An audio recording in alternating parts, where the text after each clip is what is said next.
Ok,សួស្តីបងប្អូនទាំងអស់គ្នាវិលត្រឡប់ជួបជាមួយនឹងខ្ញុំម្ដងទៀតហើយបញ្ញា Welcome back SPFX ថ្ងៃនេះគឺយើងមកវិភាគទៅលើតម្លៃទីផ្សារមាសជាធម្មតា Daily Analysis every morning អូខេកុំឲ្យវែងឆ្ងាយយូរយើងចាប់ផ្ដើមមកមើលពីតម្លៃមាសទាំងអស់គ្នាបងប្អូនតម្លៃមាសបច្ចុប្បន្នឥឡូវហ្នឹងគឺនៅតម្លៃ$5,182ក្នុង1អោនដូចគ្នាបងប្អូនអត់មានអីជាខុសគ្នាពីម្សិលមិញទេព្រោះកាលពីម្សិលមិញខ្ញុំធ្វើការឲ្យបងប្អូនបាយទៅលើតម្លៃមាសត្រូវអត់បងប្អូនក៏ប៉ុន្តែម្សិលមិញនេះ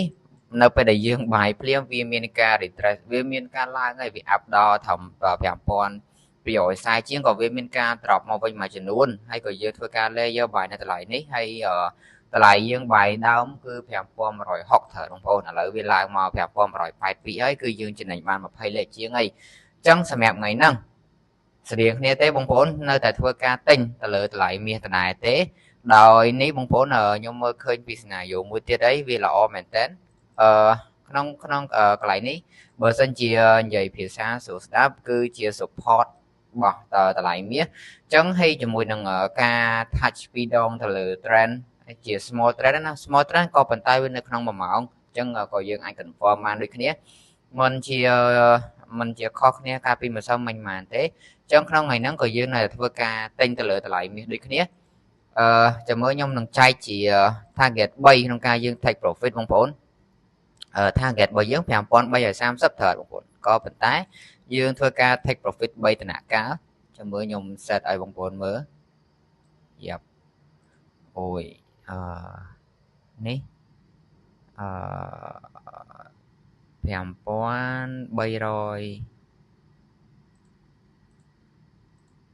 នេះអញ្ចឹងធ្វើការ take profit ជាមួយជប់បងប្អូន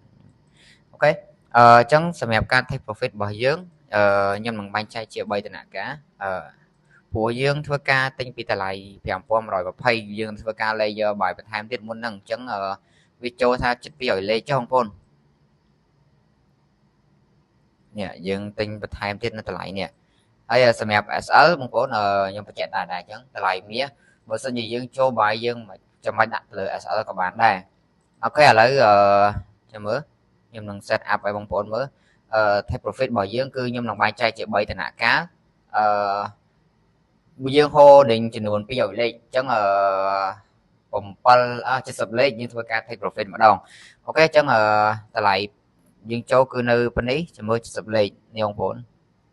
អញ្ចឹងមាសពេលឡើងមកដល់តម្លៃ5,198យើង198យើងនឹងធ្វើការ take profit ម្ដងទៅលើតម្លៃមាសនេះ5,198យ៉ាប់